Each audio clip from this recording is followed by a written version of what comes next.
Martina y los libros imposibles, por Rudo Bermejo.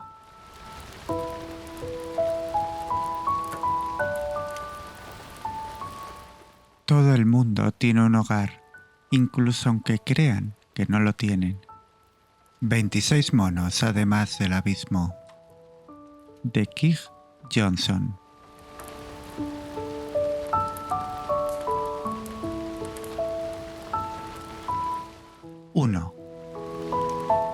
Martina trabaja en una biblioteca donde, de vez en cuando, aparecen libros que no deberían existir. 2. Solo ocurre a principios del otoño. En un día que no se diferencia del resto, un desconocido visita la biblioteca para preguntar por un título que nunca fue publicado. Martina comprueba entonces su ordenador, encuentra el libro, acompaña al futuro lector para recuperarlo de los estantes. Al terminar, no pide al visitante su carnet de socio ni apunta nada en el sistema. Sabe que el libro nunca regresará a la biblioteca. 3.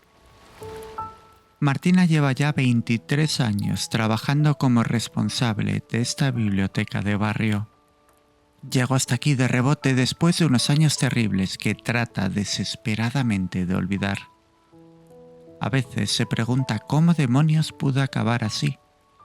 Luego se recuerda que la vida es básicamente absurda y que podía haber terminado en una silla de ruedas, o encerrada en un asilo, o apresada entre las patas de un lagarto de piedra.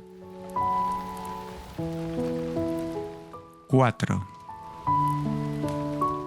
Con los años Martina ha perfeccionado su técnica para detectar a los clientes de libros imposibles. Todos llegan a la biblioteca con ese caminar marchito de los que están desesperados. Al entrar parecen aturdidos, como si no supieran muy bien qué están haciendo allí. Martina se ocupa de ellos personalmente. Hace ya un par de años que entrena a Julia como reemplazo, pero aún no la considera preparada para esta parte del trabajo. Además, no ocurre tan a menudo. 3 o 4 veces al año, casi siempre al principio del curso, cuando la lluvia regresa para llenarlo todo de murmullos. Entonces aparecen los visitantes, piden su libro y cuando lo tienen entre las manos, suspiran como si aquello fuera la respuesta que andaban buscando.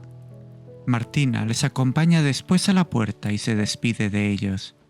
Nunca más volverá a verlos. 5.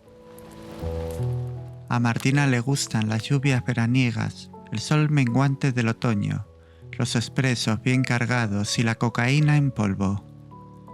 Durante años ha bromeado con Raquel, su psicóloga, sobre si no sería su afición al café la que le trajo las voces. Como respuesta, Raquel sonríe con una mueca que no significa nada y anota cosas en su cuaderno. Sabe que no le hacen gracia esos comentarios, pero Martina vive en un mundo en el que las pastillas apagan voces y los libros que no existen aparecen en septiembre. Así que tampoco le importa demasiado lo que piense su psicóloga. 6. Roberta, la antigua responsable de la biblioteca, fue la que le advirtió sobre el asunto de los libros. Cuando venga alguien y te pregunte por algún título que no te suene, primero comprueba si lo tenemos registrado. A Martina aquello le pareció estúpido. La biblioteca solo tiene 6 estanterías situadas en la esquina más apartada del centro cívico del barrio. Es fácil acordarse de todos los títulos, pero Roberta lo decía en serio y Martina no se fiaba demasiado de su propia cabeza. Así que cuando su jefa se jubiló y alguien llegó para preguntar por El arte del amor de Sun Tzu, Martina echó un vistazo al ordenador. Y sí, allí estaba. Editorial El Abismo. Año de publicación 1986. El día después de aquella visita, Martina pidió a su psiquiatra que le cambiara la medicación. 7. La primera vez que Martina escuchó las voces fue la Nochevieja del año 2000. Tenía la nariz de su jefe hundida en el escote cuando escuchó los gritos de su padre. Asustada y drogada hasta la médula, empujó a su jefe contra la pared, salió del baño y escapó de la fiesta. La policía la encontró a las 10 de la mañana del 1 de enero, acurrucada junto a las patas escamosas del lagarto del Parque Güell. 8. A lo largo de los años, Martina ha entregado 57 libros que no deberían existir. Cuentos infantiles, recetarios de cocina, atlas sobre países desconocidos, novelas escritas por personajes del libro, obras póstumas de autores famosos o desconocidos. La gente que viene a buscarlas no forma un grupo homogéneo. Pueden ser jóvenes o ancianos, hombres o mujeres, más estas últimas porque a fin de cuentas son las que más leen. Las editoriales de todos esos títulos son también desconocidas. Ediciones Atalaya, De la Isla, Travesías, nombres perfectamente válidos, pero que no aparecen en ningún registro. Todos los ejemplares tienen ISBN y ninguno de ellos es reconocido. Y sin embargo, aparecen en el ordenador como por arte de magia, y eso quizás es lo que más sorprende a Martina. Es capaz de asimilar que los libros se materialicen en las estanterías, pero ¿quién demonios estaría tan loco como para introducirlos en ese programa infernal que la mitad de las veces no funciona? 9. Convertirse en responsable de biblioteca de barrio no formaba parte del plan de Martina. Cuando salió de Bellas Artes, su objetivo era ganar dinero y divertirse en ese orden. Su padre llevaba hospitalizado desde que ella era pequeña y su madre se había pasado la vida trabajando para sacar adelante la casa. Consiguió que la contrataran en una agencia como aprendiz de publicista y aquel trabajo se convirtió en el eje de su existencia. En los 90, estar en ese sector significaba echar horas a destajo, vivir en la oficina y quemarse la nariz con kilogramos de polvo blanco. Durante 5 años las cosas fueron bien. Ganó dinero, pagó la hipoteca de su madre y consiguió un buen piso en el centro de la ciudad. Pero entonces llegaron las voces y su vida se fue a la mierda. 10. Martina no hace preguntas a los que vienen a buscar libros imposibles. Roberta se lo advirtió que era mejor no saber y Martina está de acuerdo. A fin de cuentas, su trabajo consiste en entregar los libros, no en juzgar ni los títulos ni a las personas que se los piden. Solo una vez rompió esa regla. Fue, por supuesto, en otoño. De aquella los trabajadores del centro cívico se turnaban para levantar la reja, que se atascaba y hacía un ruido infernal al subir por los rieles. Cuando por fin consiguió alzarla, se la encontró en la entrada. Una mujer muy mayor, muy enferma.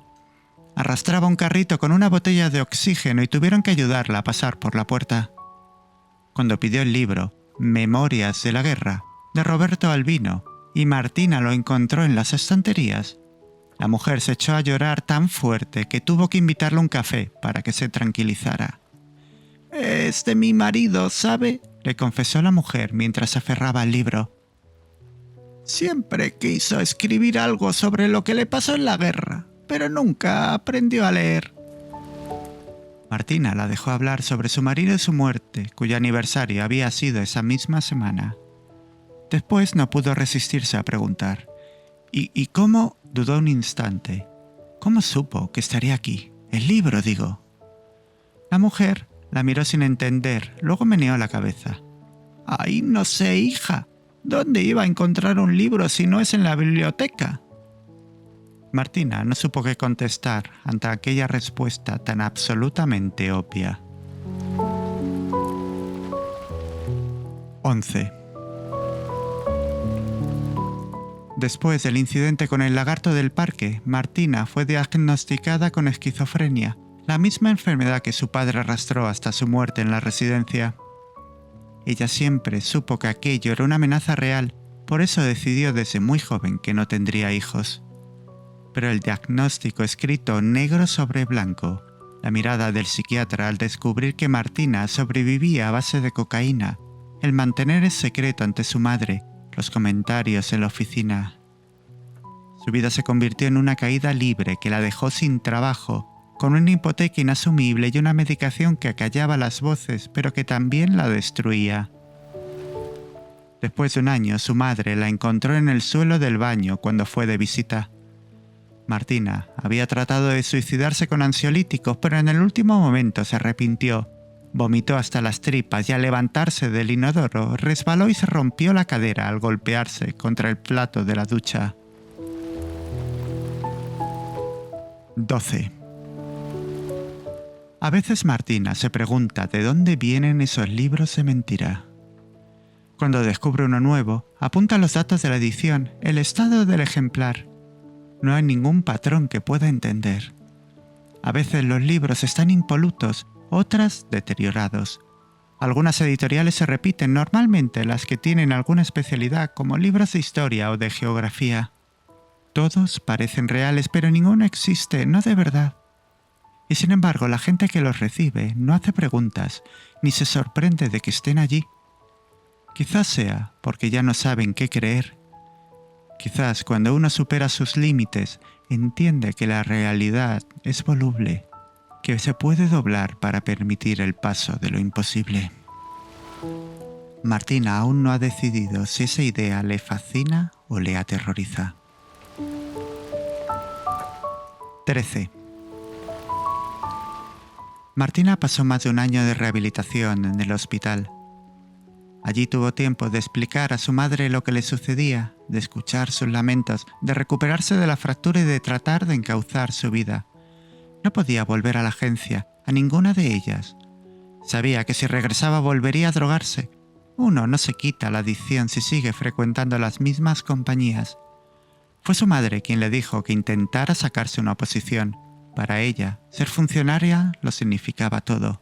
Sueldo fijo, trabajo estable, facilidad para conseguir un crédito. Martina se dejó llevar por su entusiasmo y comenzó a prepararse en el hospital. Horas y horas en cama, aplastada por el dolor y la Constitución española. Cuando le dieron el alta, comenzó a presentarse a todas las oposiciones que pudo encontrar. Tuvo suerte. 6 meses más tarde consiguió plaza al otro extremo del país, en una ciudad sin mar, pero con lluvia. No dudó ni por un instante en aceptar la plaza. Quizás aquello fuera la respuesta. Quizás allí pudiera recomenzar su vida. 14. Martina a veces se pregunta por qué los libros solo se aparecen a personas desesperadas. En los días buenos, piensa que todo esto es una reparación, que el universo se alinea para dar un poco de luz al mundo.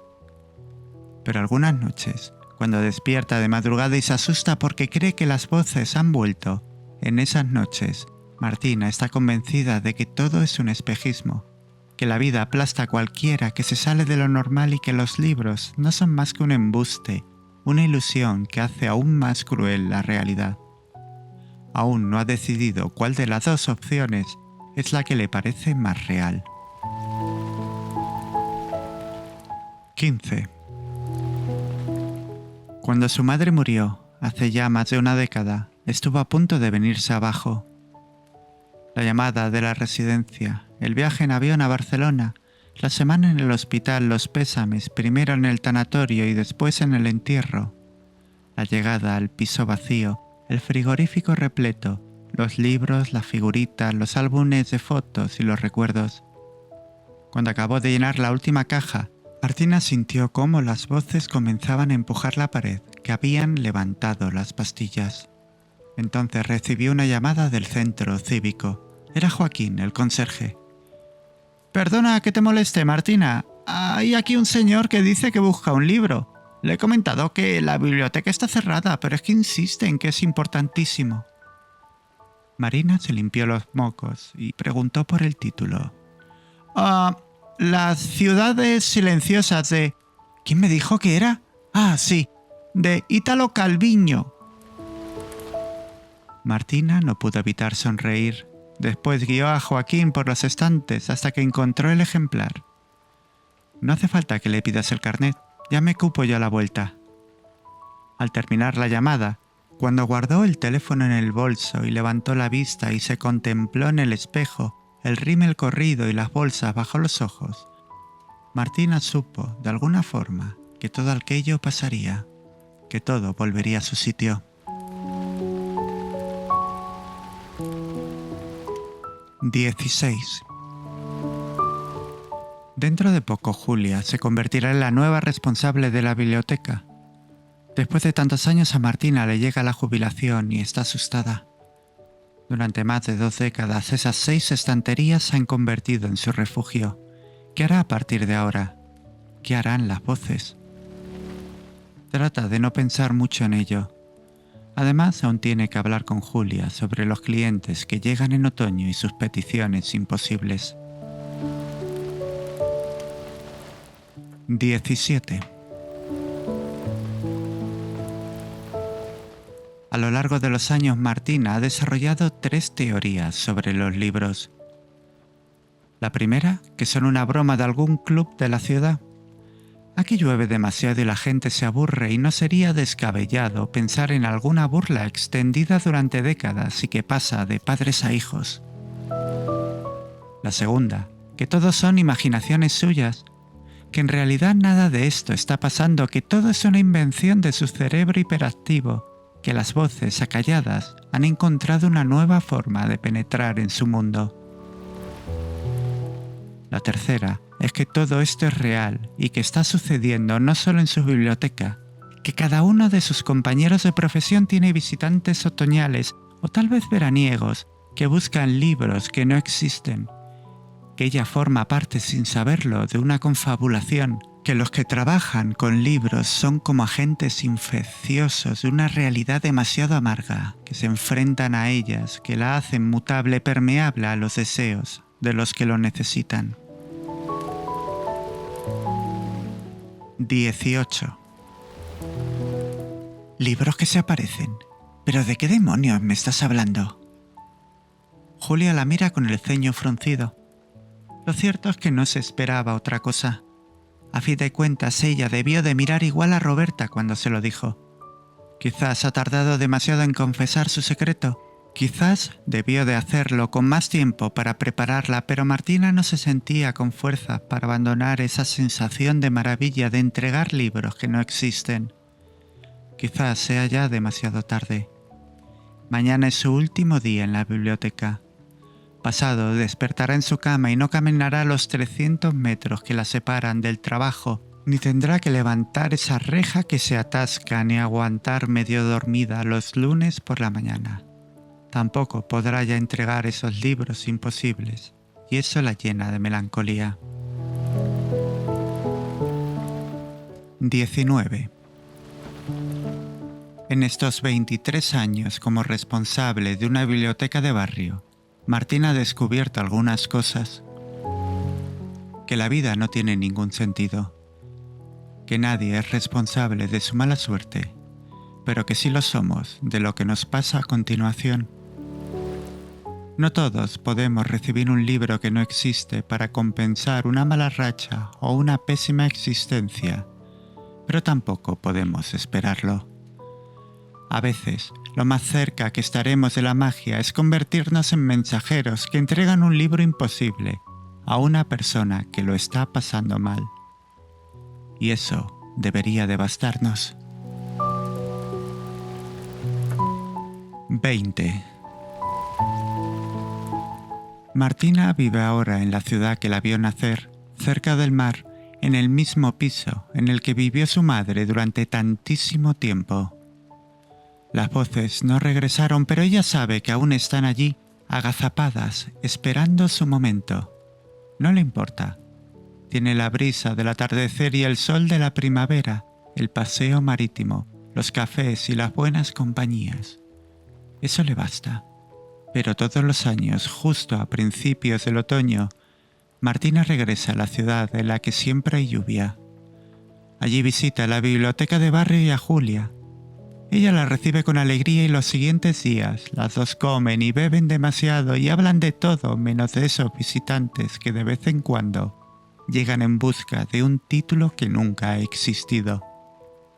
A fin de cuentas y a estas alturas, eso tampoco le importa demasiado.